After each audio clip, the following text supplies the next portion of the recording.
نحمدہ و نصلی علی رسولہ الکریم۔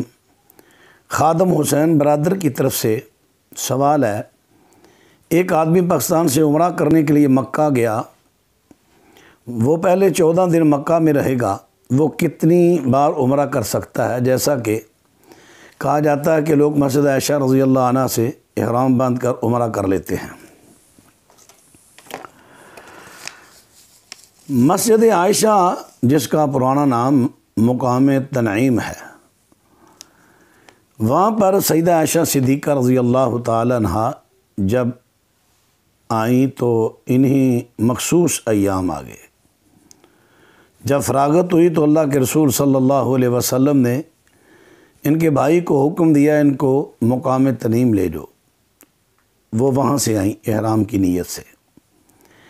اب اسی طرح آج بھی کوئی ہماری مسلم خاتون اس کو ایسی صورت بن جائے تو یہ اس کے لیے اجازت ہے، نہ کہ ہر عام و خاص آدمی کے لیے۔ اگر کسی آدمی نے، مرد نے، عورت نے، کسی عورت کو ایسی صورت نہیں ہوئی لیکن وہ دوسرا عمرہ کرنا چاہتے ہیں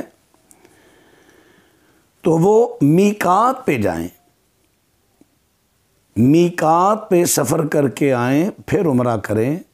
اگرچہ بعض علماء کے اس میں فتاویٰ موجود ہیں، لیکن صحیح بات جو لگتی ہے نا وہ یہ ہے کیونکہ حضرت عائشہ نے دوسرا وہاں سے عمرہ نہیں کیا تھا، ان کا تو وہی تھا، اس لیے وہ رکاوٹ بن گیا۔ اللہ کے رسول نے قریب سے اجازت دے دی۔ آج بھی وہی صورت، کیونکہ اس کے بعد میرے علم میں کوئی ایسی روایت نہیں کہ اللہ کے رسول نے یا صحابہ کرام نے کسی نے مسجد عائشہ سے مقام تنعیم سے دوبارہ عمرہ احرام کی اجازت دی، عمرہ وغیرہ کی اجازت دی، ایسی صورت نہیں۔